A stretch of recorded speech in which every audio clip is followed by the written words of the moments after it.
অনেক দিন আগের কথা। এক শহরের মেম সাহেব তার দাদার বাড়িতে বেড়াতে আসে। সে প্রকৃতি খুব পছন্দ করত। সেজন্য প্রকৃতির টানে ফুল বাগানে ছুটে যায়। হঠাৎ একটি রঙিন পাখি তার কাছাকাছি একটি ফুলের উপর এসে বসে। পাখিটি ছিল খুবই সুন্দর। মেম সাহেবের পাখিটিকে খুবই পছন্দ হল এবং মনে মনে পাখিটির সৌন্দর্যের তারিফ করল। অবাক করার বিষয় হল পাখিটি মেম সাহেবের মনের কথাও শুনতে পেল এবং বলল, মেম সাহেব, আপনাকে অনেক ধন্যবাদ। আপনিও অনেক সুন্দরী। পাখিটির মুখে কথা শুনে মেম সাহেব রীতিমতো অবাক হয় এবং বলে, সে কি? তুমি কি কথাও বলতে পারো? তাহলে তো ভালোই হলো। চলো, তুমি আমার সাথেই থাকবে। শুক্রিয়া।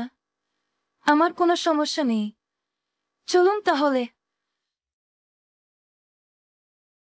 মেম সাহেব হাত বাড়াতেই পাখিটি তার হাতে এসে বসল।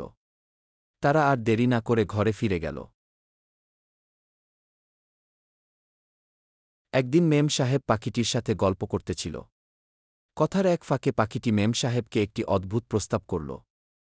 মেম সাহেব, আমি আপনাকে বিয়ে করতে চাই। আপনি কি আমাকে বিয়ে করতে পারবেন?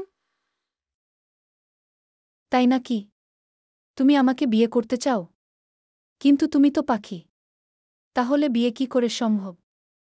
তাতে কি? আপনি শুধু রাজি হয়ে যান। ঠিক আছে, আমি রাজি। মেম সাহেব, আপনি আমাকে বাঁচালেন। আমি এখনই মুক্ত হয়ে যাব। ঠিক তখনই পাখিটি সুদর্শন যুবকের রূপ ধারণ করল এবং বলল, মেম সাহেব, আমি আপনার কাছে চিরকৃতজ্ঞ। আমার এই পাখি রূপ থাকা অবস্থায় যদি আমাকে বিয়ে করতে রাজি না হতেন, তাহলে আমি কোনোদিন আমার নিজের রূপ ফিরে পেতাম না।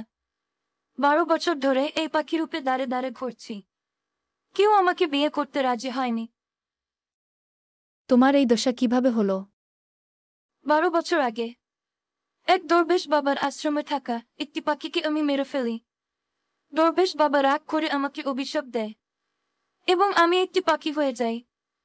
সে আমাকে এটাও বলেছিল, যদি কোনো মেয়ে পাখি রূপে আমাকে বিয়ে করতে রাজি হয়ে যায়, তাহলে আমি আবার মানুষ হতে পারব।